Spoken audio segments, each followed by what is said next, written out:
airport due to the smoke. The FAA says flights will be delayed on average 54 minutes, with a maximum delay of 94 minutes. This comes after the agency canceled a ground stop earlier today. There was a previous ground stop on Wednesday. The FAA's Thursday plan shows smoke potentially impacting travel from New York to Charlotte, North Carolina. Travelers in New York, Washington, Philadelphia, and Charlotte could see delays or cancellations similar to Wednesday. And there are forecast predictions that relief from the smoke due to the Canadian wildfires is in sight, at least for the Northeast, as a low-pressure system is helping blow it to the north. We hear more about the significance of the health warnings that say the smoke can cause negative health effects for the general public and can lead to more serious health problems for more sensitive groups. Have a listen. Joining me now is Steve Malloy, environmental attorney and founder of junkscience.com. Steve, thanks for coming on today. Hey, it's great to be here. How concerned should we be about the arrival of the smoke from these Canadian wildfires amid these air quality alerts? Yeah, I think people will be better off if they're not concerned because, if you get anxious about this kind of stuff, you're going to drive yourself crazy. You may even cause an asthma attack if you're anxious about it. In reality, this particulate matter in the air is not harmful. EPA has loads of clinical research where they have tested this sort of air on asthmatics, on elderly people, on children, and they couldn't elicit a cough or a wheeze. So this is not toxic air. If you look in the news media reports, there's no reports of people flooding to the hospital or having respiratory problems. There's some reports of people panicking, but it's best not to panic. If you feel uncomfortable, stay inside. You can wear a mask if you want, but the air is not harmful. And Steve, I have seen people wearing masks. People are driving around with their car windows rolled up. There are people who said that they got headaches and nosebleeds over this. Why would there be air quality alerts if it's not as big of a risk? Well, because the Environmental Protection Agency, for the last 30 or 40 years, has been pumping this scare about PM 2.5. It's very fine particulate matter that we get from wildfires, like we're getting from Canada, and it's really a scientific scam. There's no evidence that particulate matter has ever harmed anybody, but yet EPA maintains this scam, and this sort of junk science has pervaded. All physicians believe this now. We hear weather people talking about it. It's in the news media, and it's really all junk science. There's these PM 2.5 particles. They're just carbon particles. They're innocuous. They make the air ugly. They can irritate you. They can make you anxious. But there's no health effect coming from this. They don't cause asthma attacks. They don't cause heart attacks, and they certainly don't kill anybody. Well, hopefully that's a relief if what you're saying is true. But if this is a scam, what's in it for them? Well, EPA has been using PM 2.5 for the last 30 years to implement all sorts of regulations. If you remember, during the Obama administration, its war on coal was all based on PM 2.5. Now the Biden administration has a whole new set of EPA regulations coming out, all based on PM 2.5. The air was clean in the United States 30 years ago, and because EPA didn't want to give up, its regulatory programs, it invented PM 2.5 as a pollutant, and that has kept the agency going now, and it's still going because of this. That's a fascinating perspective that you have on this, Steve. Is there anything that can be done to prevent this from happening again? I mean, the smoke has been engulfing New York City, and of course, it is an annoyance at the very least. Look, this is just wildfire smoke from Canada. Wildfires in Canada have been decreasing over the past 40 years. This is just sort of an unfortunate convergence of, where the way the wind is blowing. And, this as soon as the wind changes direction, this stuff will blow away, and, we're going to go back to normal. It's just, an unusual, unfortunate event. But this happens all the time in the West, where they have these wildfires in Canada, urban areas, Seattle, San Francisco experience this all the time. It's unusual on the East Coast, but the good news is it's not harmful. Well, Steve Malloy, environmental attorney, it's great to hear from you. Thanks a lot. The state of California does consider short-term exposure to particulate matter like PM2.5 to cause a range of health problems. Those include premature death, more hospital visits for lung and heart causes, as well as bronchitis and asthma attacks. And we're going to move beyond the smoke now to a tragedy surrounding a media entrepreneur. Christian Broadcasting Network founder Pat Robertson has died at age 93. He is known for cementing the alliance between Republicans and evangelical Christians. Robertson took a local Virginia TV station and grew it into the Global Christian Broadcasting Network. He hosted its flagship program, the 700 Club, for decades, offering prayers and political commentary. He also embarked on a political career. He ran for president in 1988 as a Republican and pioneered the strategy of courting Iowa's evangelical churches. The strategy remains with the Republican Party to this day. Robertson was born in 1930 in Lexington, Virginia. His wife and co-founder of the network passed away last year at the age of 94. On to some politics. The FBI has decided to release an internal document concerning President Biden to the House Oversight Committee.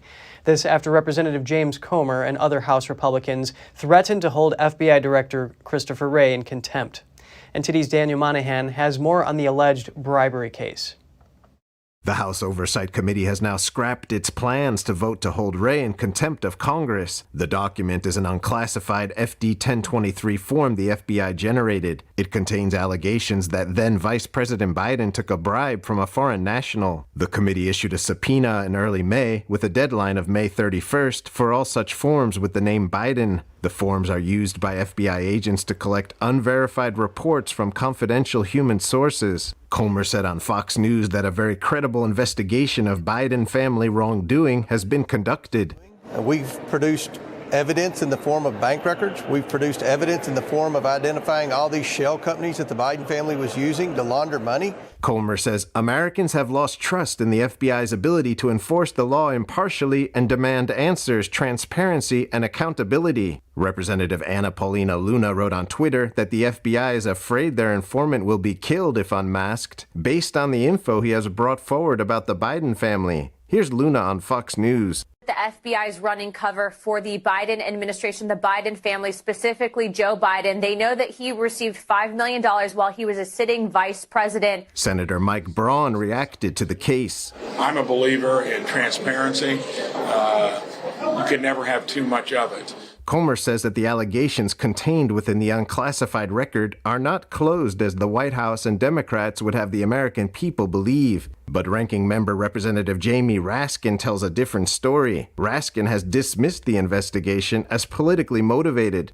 This was looked at by the Trump Justice Department, and I think they ended all of it in August with no prosecutions, no indictments. He says the investigation into President Biden has uncovered no evidence of wrongdoing, and the congressman accuses Republicans of trying to discredit the FBI to help prop up Donald Trump's poll numbers. Daniel Monahan, NTD News.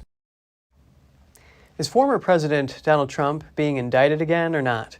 It seems like no one knows for sure. That's after multiple media outlets yesterday reported on rumors of an incoming indictment. Here's Trump's response and what lawmakers have to say. Throughout Wednesday, numerous outlets reported that the Department of Justice told Trump that he'll be charged. That's in connection with the classified documents found in his Florida residence during an FBI raid last August. However, Trump promptly responded, writing, "No one has told me I'm being indicted, and I shouldn't be because I've done nothing wrong." Trump previously said he declassified the documents that were found at his home. Trump has already been indicted and is facing charges related to hush money payment to an adult film actress. The case regarding classified documents is unrelated. The former president calls the various legal cases against him a target of the weaponized DOJ and FBI, saying the agencies are committing a travesty of justice and election interference at a level never seen before. Reports of a possible indictment are spreading on Capitol Hill.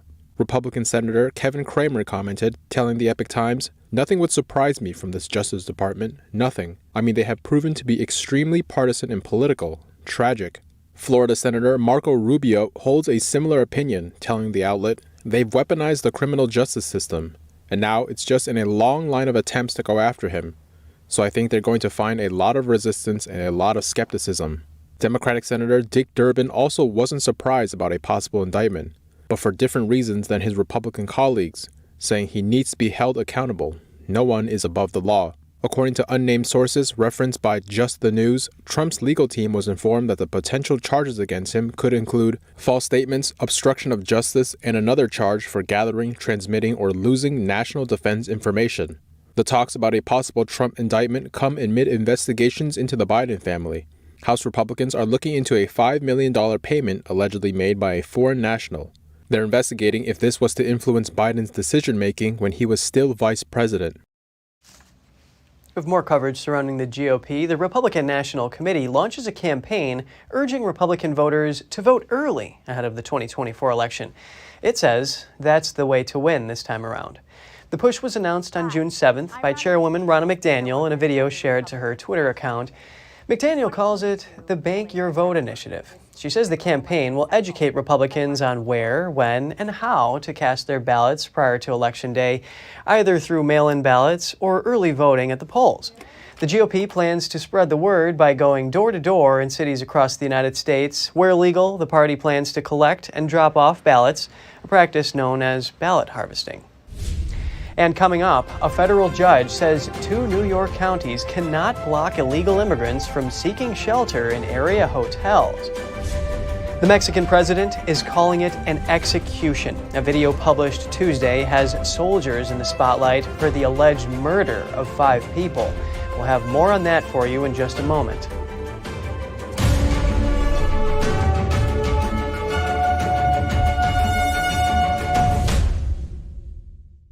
Did you know ESG is impacting every part of your life? From rising gas prices to global food shortages to out-of-control inflation, even losing your freedom of speech and being censored on the internet. It's all being driven by ESG ideology. Who's in control? What can you do about it? Find out in The Shadow State, the first documentary exposing ESG. The ESG movement of governments and corporations operates in the shadows. Only the light of truth can expose it. Watch The Shadow State documentary, streaming now. The homeless problem is getting worse, it's not getting better. Crime is getting worse, it's not getting better. Regulations are getting worse, it's not getting better. People are bailing on California in record numbers. Showing more than half of Californians are considering moving. It might be harder to find a U-Haul than to find your next home. The exodus of people moving out of California is not new. No sane person would want to leave California if they could make it here. For the first time ever, people are leaving. In 2020, California lost 650,000 people. Several high-profile companies have moved their headquarters. This place is going to sink. Watch, they already have high taxes. Our problems are man-made. All you have to do is pay attention. It's the money that's doing the talking, the California legislature. It can't go on forever like this. There's a lot of people that you would be surprised by their stories.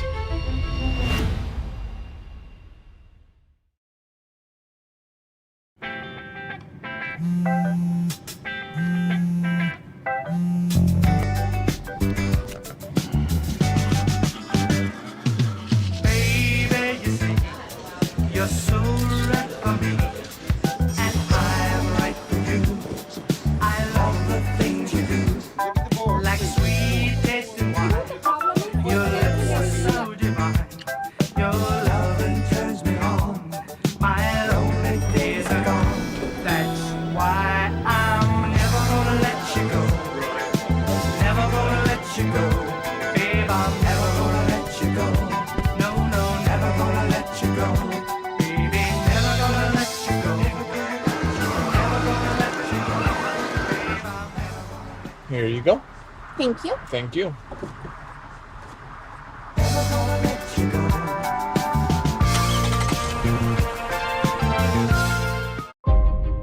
The lasting beauty of realistic oil painting. Brilliant, expressive, and inspirational. The 6th NTD International Figure Painting Competition. Guided by pure authenticity, beauty, and goodness. Invites you to join us on a journey back to traditional art. The Gold Award is $10,000. For more details, please visit oilpainting.ntdtv.com.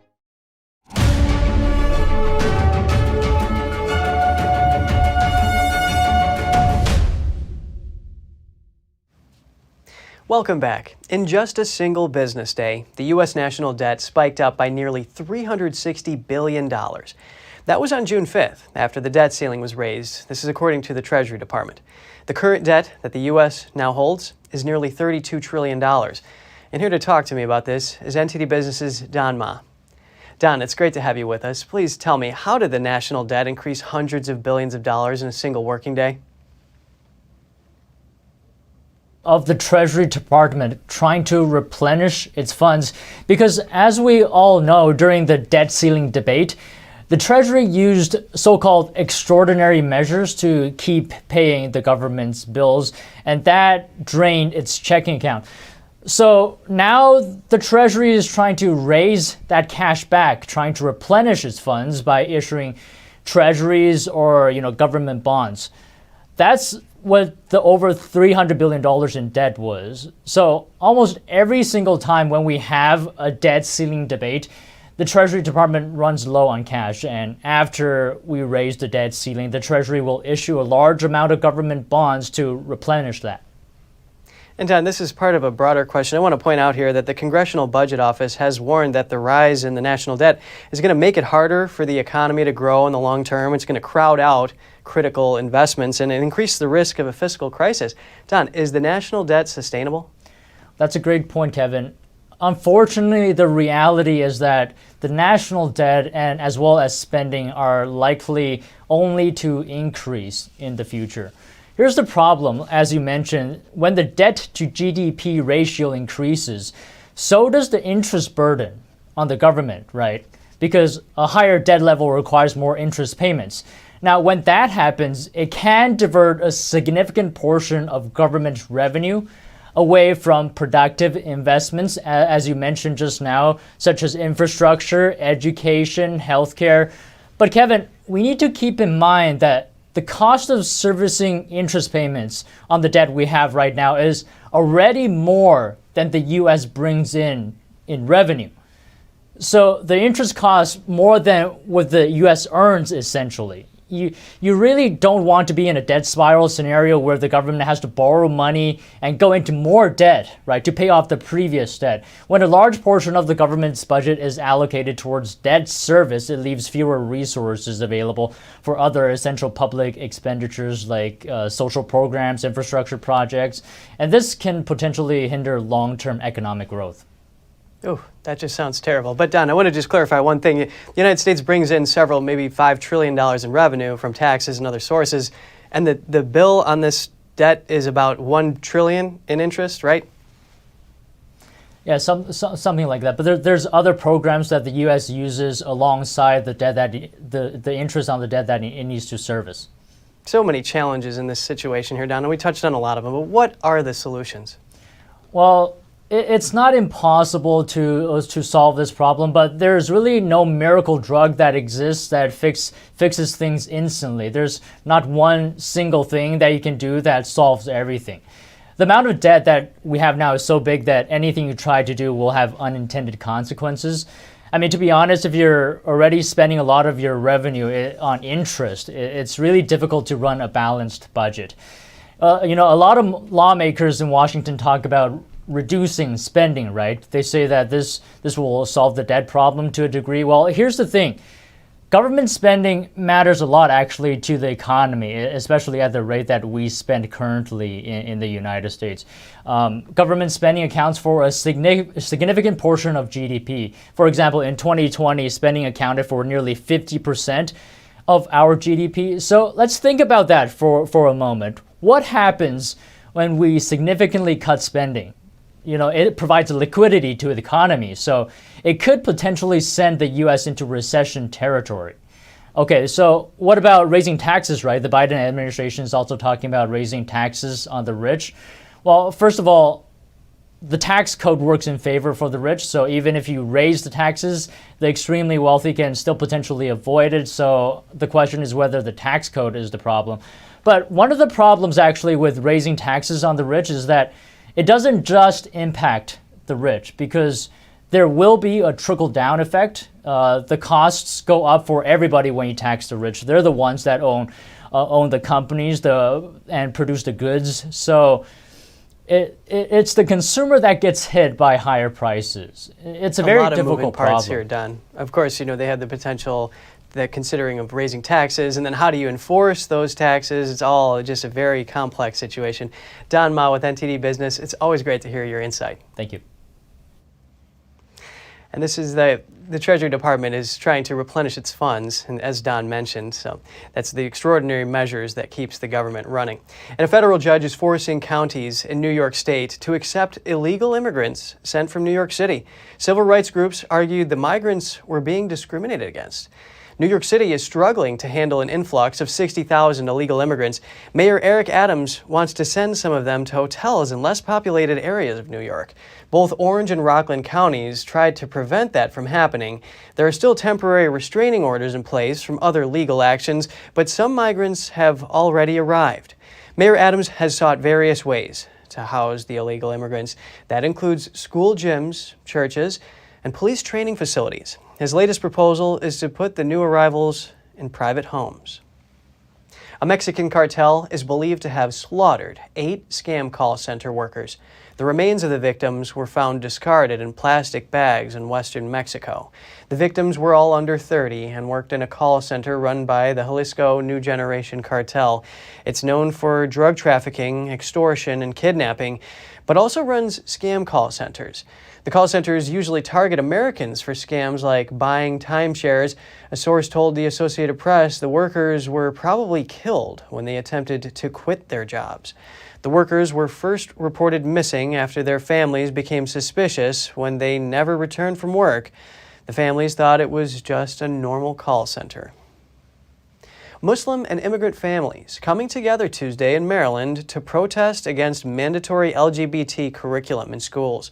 The protest was organized by a new parents group. The group, founded by Muslim parents, seeks to bring together people of different faiths and cultures to revive virtue and reason in our society. Let's find out more.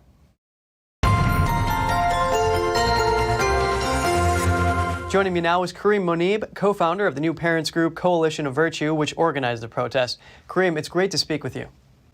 Thanks for having me. Montgomery County Public Schools are not allowing children and students to opt out of this gender ideology curriculum. Can you tell us your plans to reverse this? Well, first of all, this happened in late March. We quickly organized. There was a parents group that was formed. That parents group was called, it's just an informal group, it's called Family Rights for Religious Freedom. And we joined that group in order to help them gather support and rally different communities. So we together have been planning rallies. We've attended every board meeting in May 18th, May 25th, and in June 6th as well. So we've been putting a lot of pressure, going out there and bringing a lot of people. We had 500 people out at the last rally. This is during the daytime, during a work day. So we're putting pressure on them. And we've been giving testimonies. Many parents and youth have given testimonies to the Board of Education, and we're also filing a lawsuit against the Montgomery County Public School System. Beckett Legal Fund for Religious Freedom, an excellent law firm that has won Supreme Court cases. It has filed a lawsuit on behalf of a Muslim and 2 Christians, all together, filing a lawsuit about this issue. So we're very hopeful that will work as well. Kareem, I see you're exercising your First Amendment rights here. How do you feel that your right to freedom of religion and in your students' education is being affected?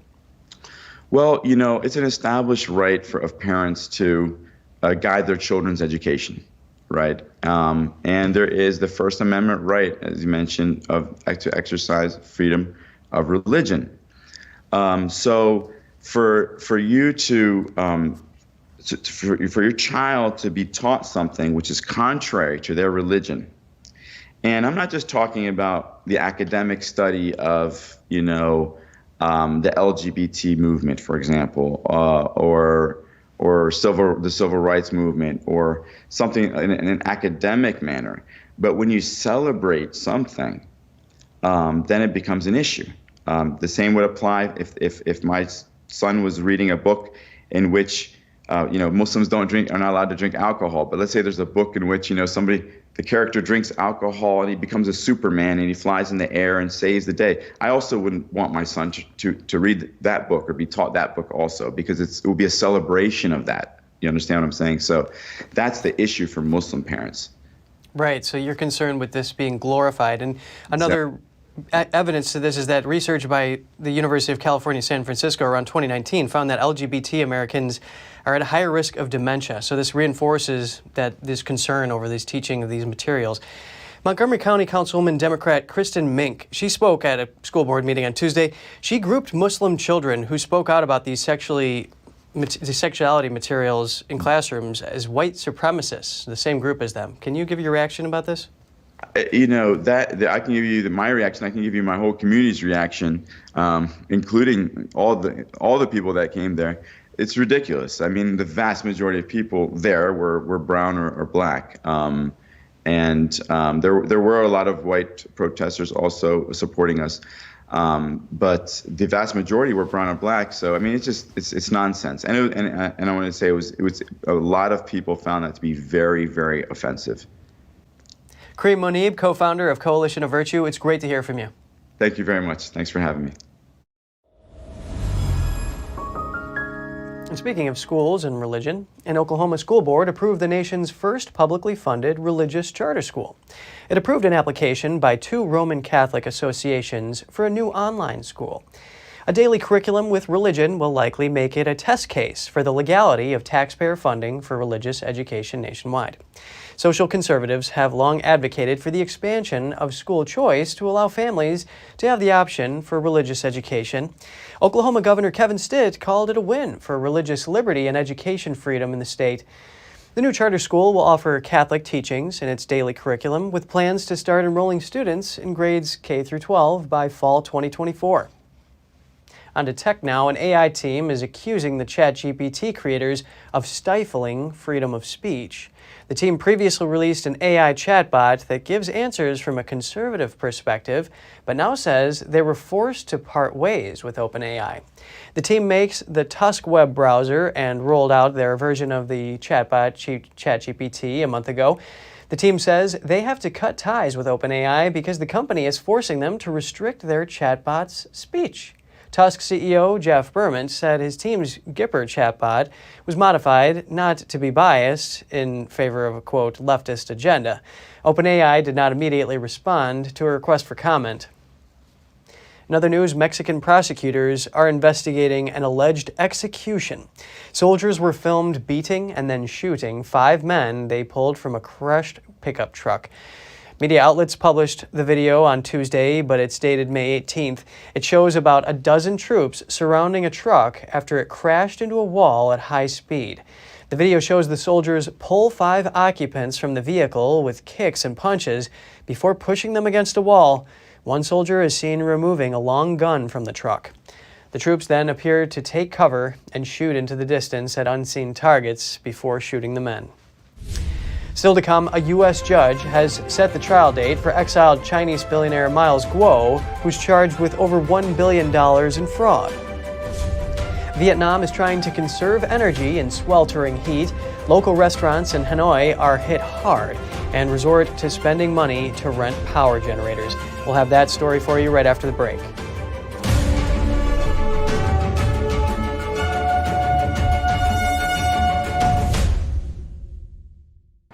What does it mean to devote your life to the truth?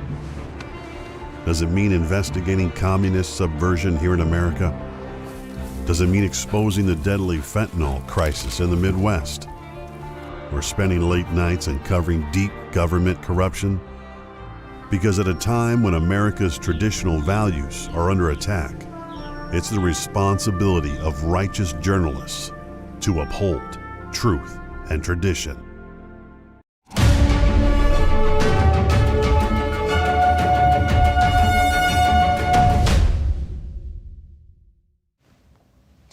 Welcome back. Exiled Chinese businessman Guo Wengui will face trial in April 2024 on U.S. charges of leading more than a $1 billion fraud. A U.S. district judge has announced this. Guo, also known as Miles Guo, faces an 11-count indictment of wire fraud, securities fraud, bank fraud, and money laundering. The Justice Department says more than $300 million in illicit funds were seized from his 21 different bank accounts. They're accused of diverting much of that money to fund lavish lifestyles for Guo and his family. Court filings state Guo gained a substantial online following as a vocal critic of the Chinese Communist Party and exploited his fame to solicit investments. Wheat farmers in China are facing significant crop losses after 2 weeks of heavy rains that have left their fields soaked. The losses may lead China to rely more heavily on grain imports this year. The impact of this would be felt across the global grain economy. Here's the story. Staring out at his sodden land, this Chinese farmer says his battered wheat is not even worth harvesting anymore. He's one of many farmers now struggling in the country's central Henan province after weeks of heavy rains. The wheat harvest, the weather is not giving us a good harvest. Farmers are working very hard this year. All the wheat crops have sprouted. People are also very anxious. Henan produces around a third of the country's wheat. The unusually heavy rains are causing the wheat to sprout early, often producing lower quality flour unfit for humans. At the same time, the rains are delaying the harvest. According to Farmer Chen, there's also a shortage of machinery needed for the harvest. We have harvesters with caterpillar treads, but there are not many around. And because it is such a big area here, it is not possible to harvest everything. The main reason for this is that the weather is bad, and even after those harvesters, wheat crops will not dry out completely. It will inevitably be rotten. We might as well not harvest at all. The rains have also impacted neighboring provinces like Anhui, Shaanxi, and Shandong. Imports of wheat into China are already going up. To make up for the loss, Darren Friedrichs of a consulting firm based in Shanghai says China, the world's largest wheat consumer, may have to bump up grain imports. So that would obviously have an impact on global prices and an impact on global markets. That potential bump in China's wheat import would come as the El Niño weather pattern is set to sharply reduce wheat output this year in Australia, another major producer, and as the ongoing war in Ukraine continues to curb Australia's grain exports. Vietnam is trying to conserve energy in sweltering heat, but it's hitting local restaurants in Hanoi hard. Now they've resorted to renting power generators to keep their businesses afloat. NTD's Andrew Thomas has the latest on keeping cool. Vietnam has been turning off streetlights. Large manufacturers have been switching operations to off-peak hours. It's all part of an effort to keep the Southeast Asian country's national power system running, amid record temperatures and a surge in electricity demand. Restaurants are getting hit hard, so owners are renting large generators to keep their businesses running. Power cuts happen quite often at my restaurant, sometimes 2 or 3 times a day, sometimes twice in the morning and twice in the evening. Customers complain that when the power is cut off, eating hot pot is impossible, as there won't be any running fans or air conditioning. Locals experienced a high of 111 degrees on June 1st. Households blasted air conditioning and fans around the clock, straining the power grid. The heat and this power cut have severely affected our business, so we have to rent a large power generator, which takes a big chunk out of our operation cost. Power generator rentals have seen a surge in demand. Nguyen Dinh Diep has rented out at least 10 large generators daily since late May. He was struggling to fulfill 30 orders at once on June 1st because he was beginning to run out of stock. Due to the power shortage, homeowners as well as business owners have to rent generators from me. Compared to the same time last year, we are seeing a big jump in demand in orders of up to 70%. But not everyone can afford a personal generator. Spending $50 a day is out of reach for most households. $50 used to be enough to cover the electricity bill for the entire month. With the power cut happening continuously like this, the only solution is to buy a generator. But with a normal household like mine, it is kind of impossible. Sweltering summers are common in Vietnam, but this year's temperatures are among the most extreme. Andrew Thomas, NTD News. Just ahead, in France, children as young as 22 months are in critical condition. That's after being stabbed by a Syrian asylum seeker at a playground in southeastern France. Amid rescue operations in Ukraine, Kyiv and Moscow accuse each other for shelling rescue workers across the populated flood zone. We'll have more for you shortly, right here on NTD News Today.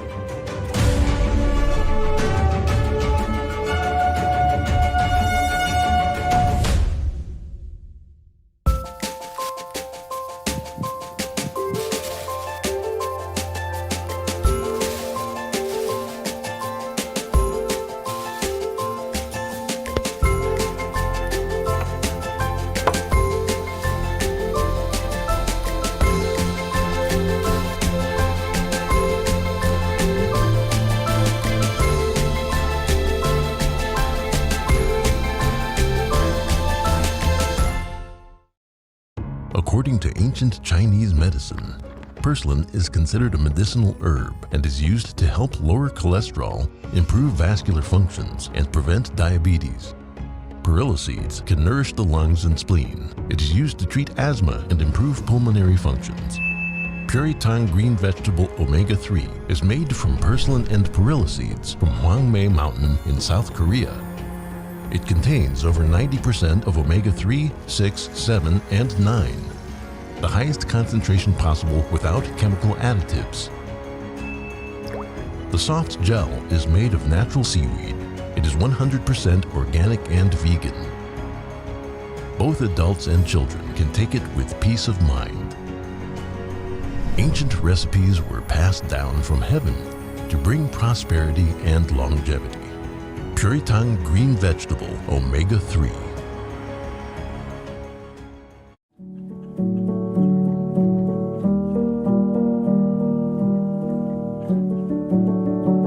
A painting that has true beauty. I imagine it's like a door.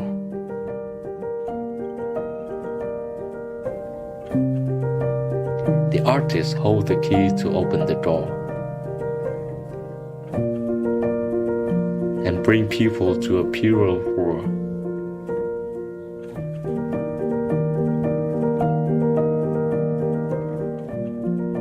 A world where people are more compassionate.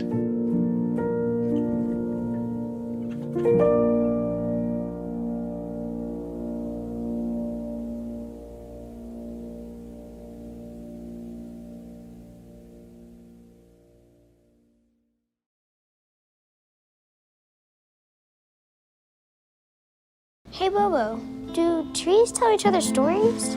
I'm sorry, I'm afraid I don't know that. Hey, why don't we go find out? Listen. Do clouds take naps? I couldn't tell you. Dad, do stars visit their friends? Look!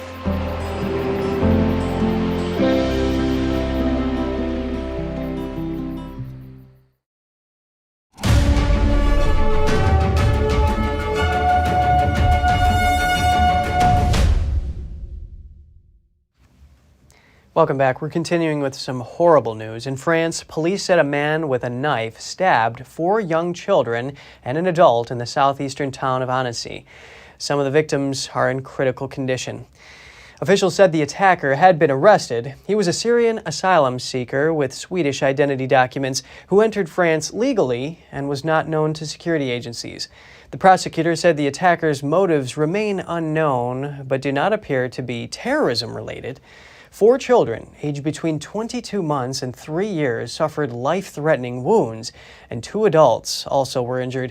2 children were less seriously hurt. One of the young victims is British, and one is of German nationality. French President Macron described the assault as an attack of absolute cowardice. Ukraine is calling for international aid after the destruction of a major dam caused severe flooding. Both sides have traded blame for shelling rescue workers across the populated flood zone. Ukrainian President Volodymyr Zelensky visited the flooded southern region of Kherson on Thursday to discuss emergency operations with local authorities. Before the visit, he criticized international aid groups over their response to the severe flooding caused by the collapse of the Nova Kakhovka Dam. Each person who dies, there is a verdict on the existing international architecture and international organizations that have forgotten how to save lives. The local governor said the average level of flooding on Thursday morning was over 18 feet and almost 2,000 people had left flooded territory. Ukraine said the deluge would swamp tens of thousands of hectares of agricultural land and turn at least 500,000 hectares deprived of irrigation into deserts. Video from the National Police of Ukraine showed a woman in a wheelchair among the civilians rescued from floodwater. Ukrainian officials accused Russian forces of shelling rescue workers on the Kyiv-held west bank of the Dnipro River, while the Kremlin accuses Ukraine of shelling Russian rescue workers on the other side. NATO Secretary-General Jens Stoltenberg said he will chair an emergency meeting on the destruction of the dam. The Ukrainian foreign minister said Stoltenberg promised NATO mechanisms will be used to provide humanitarian assistance. Both Kyiv and Moscow have traded blame for the disaster. Some experts say the dam may have collapsed due to earlier war damage and poor Russian management. A Swiss regulator yesterday said soccer's world governing body FIFA made false and misleading statements about the environmental impact of the 2022 World Cup in Qatar. FIFA promoted the Cup as the first completely climate-neutral tournament, but a network of groups, which launched the complaint last year, was concerned about the environmental impact from the construction of air-conditioned stadiums and the thousands of fans who flew to the tournament. The Swiss Fairness Commission advised soccer's governing body from making unsubstantiated claims in future. The campaigners are now examining whether they can take their claim further and seek financial penalties. And in Australia, the government is planning to ban swastikas and other Nazi symbols nationwide. Here's the Attorney General today. There is no place in Australia for symbols that glorify the horrors of the Holocaust. The Albanese government will introduce legislation next week to criminalise public displays of the Nazi Hakenkreuz and the Schutzstaffel, that's the SS hate symbol, and ban the trade in these items. New federal laws will see people displaying Nazi insignia face up to a year in jail. Selling Nazi memorabilia will also be an offense, and sales will be banned in retail and online stores. However, some uses won't be banned, including symbols that are displayed for religious, educational, or artistic purposes. The Australia, Israel, and Jewish Affairs Council told the Epoch Times the bill is particularly welcome at a time when anti-Semitism is rising globally, whereas others, such as the emeritus law professor Gabriel Moens, worry that such a ban could push the symbol underground, where it could fester.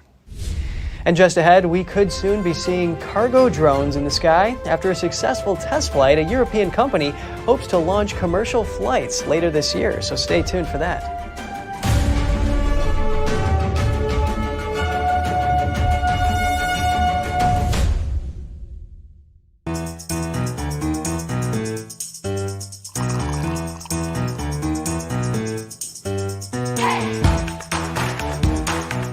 I'm Evelyn Lee. And I'm Kevin Hogan.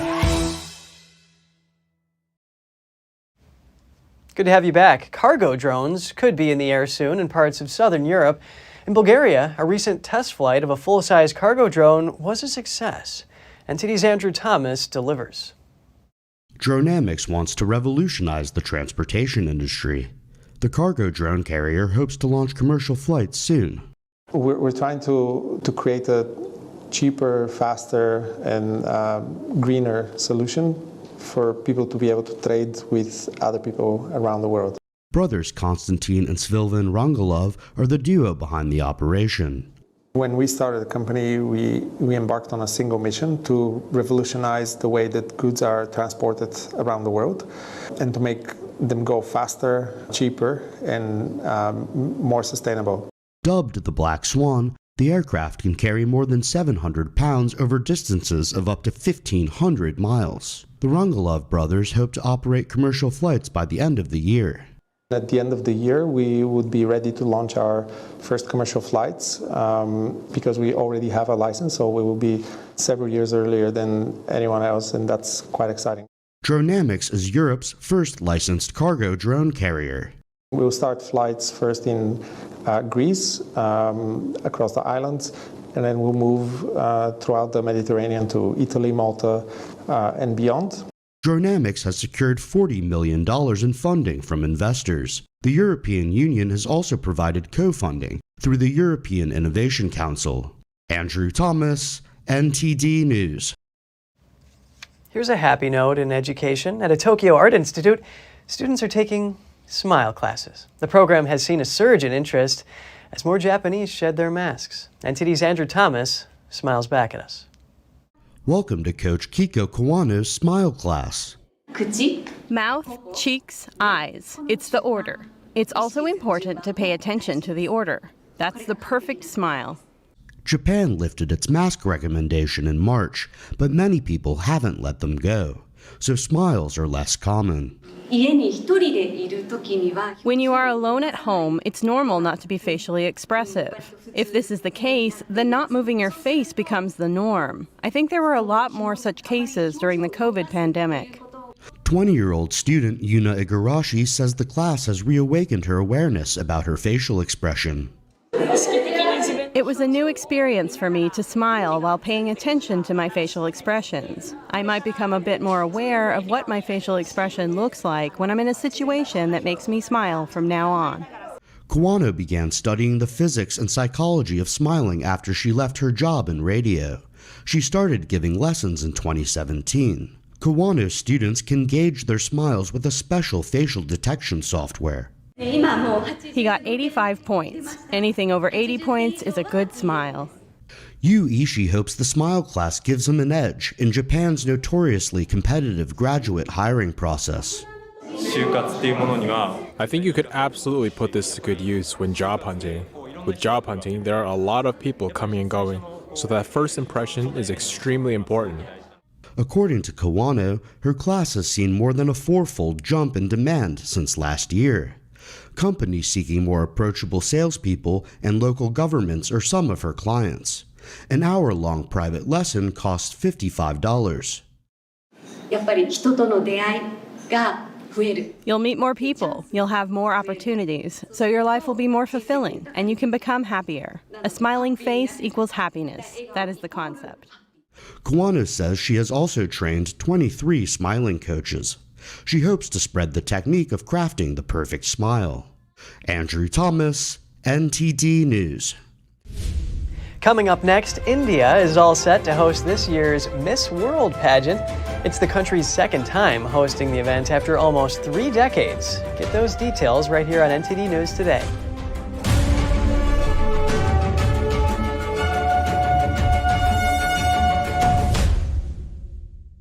It's just clear as day. The media, whether it's broadcast, cable, or print media, has become extremely biased. And I started looking online for alternative ways to get information. And I saw an ad for a free trial. And I looked at it and I said, Epoch Times. I mean, come on, this is end of days type of stuff. I mean, what are they going to be talking about here? And I said, well, it's a free trial. Let me dig in. Is it giving me both sides? Is it giving me an objective point of view here? I have looked for opportunities to see where they might be biased, and I don't find it. It has given me a level of trust in media that I didn't think I'd ever get back. I love the Epoch Times because it has renewed my faith in the idea that a reliable, responsible, non-biased source of information is available. And I can say that I love it because of that. Hey, I told you enough of that. But look, this is different. It's Ganjin World.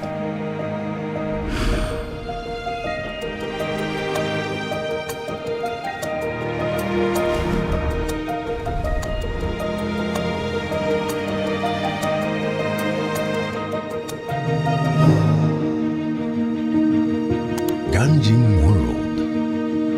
Family-friendly entertainment. I don't think that many kids in my son's school even do it. He makes fun of his friend who vapes. He would never try it.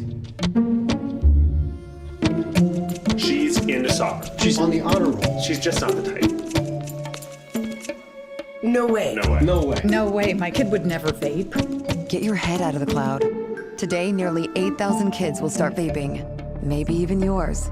Learn about the dangers at talkaboutvaping.org. You've been lied to, but here's the scary part. It's not going to stop. Let's just take the amino acids, the fats, from another source and recreate those. So we're taking the animal entirely out of the equation. The vegan diet is everywhere. Now we're being told that having a fake product is better than a natural product. And this is coming from the people who used to tell you natural is better. Follow the science. Yeah, I'm cherry picking only the science that exists. You don't change your ways right now, the planet is going to end in 2 years. Eat food, not too much, mostly plants. Do they care about the environment or our health? Or is this just purely economical on their part? We love animals. We love Cecil the lion. Because you became vegan, because you're eating fake meat, does that mean a sentient being didn't die? Well, guess what? There's no free lunch.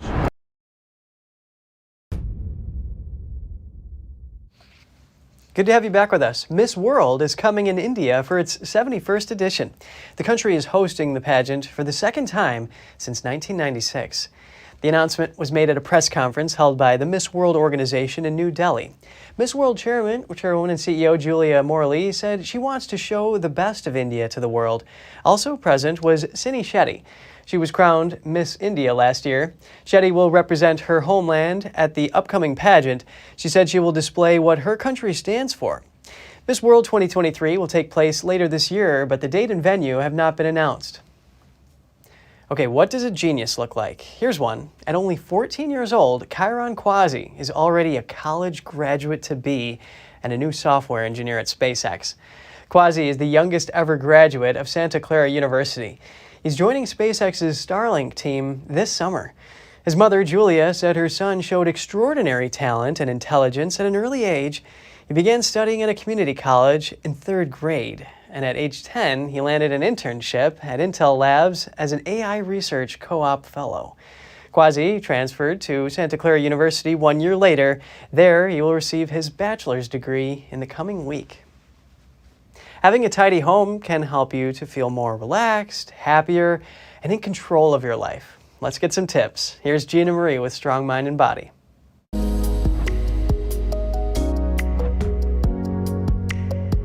We can't ignore how our homes affect our minds and bodies.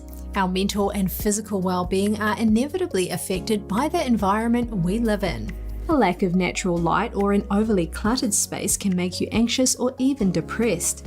We want a home that makes us feel safe, in control, and calm. Here are 5 tips that can help us make a home that's healthy and harmonious. Number 1, declutter. Clutter creates chaos in our minds and contributes to stress and anxiety. Decluttering creates a more calming environment. Orderly homes are linked to healthier choices, promote productivity, enhance physical and mental well-being. Besides, getting rid of stuff that you don't use makes you feel empowered. Start with small spaces like clearing the cabinets or drawers. Don't do it with perfection in mind. Do it gradually and donate or store items that you don't use. Number 2, get a water purifier. You'll want to make sure that the water in your home is clean and free of contaminants. This includes substances such as chlorine. You can relax and enjoy pure and safe drinking, bathing, and cleaning water by installing water filters in your home. Number 3, use natural paints. The wall and ceiling paint you choose could affect your physical and mental health. Most paints contain hazardous chemicals, although many companies have improved their formulas. However, some still have volatile organic compounds. These can turn to gases at room temperature and cause health issues. Switch to natural paints, and while you're at it, consider painting your walls with colors that make you calm. Number 4, lighten up. Consider upgrades that shower your home with natural light. Keep your windows clean so as to let as much natural light in as possible. Brightly lit spaces stimulate our brains by increasing serotonin levels. This can make us more energetic. Number 5, make a workout area. Creating a workout area can help inspire physical activity. You don't need a lot of money or space to style a home gym. Some of the exercises that keep your heart revved up require a little less space than a doormat. You can add plants, candle lights, or a stand to watch YouTube workout videos. Add a mirror to help you monitor your form when using weights or doing yoga poses. A tidy home is essential to a balanced lifestyle. It can keep worries at bay and help you to live your best life. Always great tips from Gina Marie, and that's all for today's program. I'm Kevin Hogan, NTD News, New York City.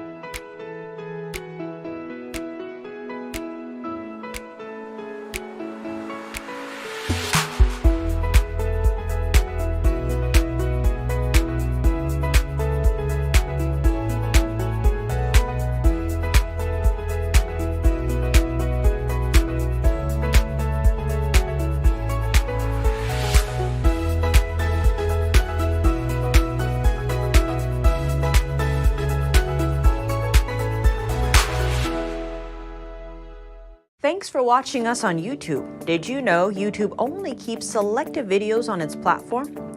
So if you want to make sure you get the full picture, just subscribe to our newsletter. Go to newsletter.ntd.com and sign up. It's free.